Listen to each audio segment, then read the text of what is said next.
Time check mga ka-DIY, alas 11 ng tanghali. Ayan, share ko lang sa inyo itong aking DIY mini solar setup. Alas 11 ng tanghali, halos mapuno na yung ating battery. Halos puno na nga itong ating battery na 100 Ah o 100 ampere hour. Ayan. Ayan, nagpo 14.1, 14.2 yung voltahe galing sa solar panel natin. Pakita ko sa inyo itong aking solar panel na ginagamit na 300 watts ito sa taas.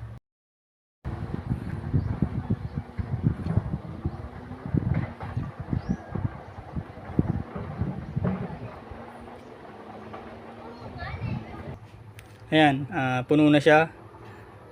Subukan nating ibaba yung breaker. Itong breaker galing ito sa taas sa solar panel.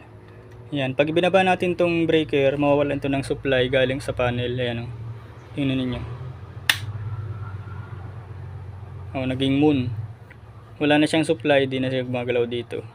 Pero puno na yung ating battery, nasa 13.4 na yung laman ng ating battery. Pag binalik natin itong breaker, yung moon magiging araw. Tapos may guhit-guhit siya dyan na gumagalaw. Ibig sabihin nagcha-charge pa siya. Tapos yung lakas ng solar galing sa lakas ng panel o yung solar panel natin sa taas, nagpo 14.1 yung kanyang boost.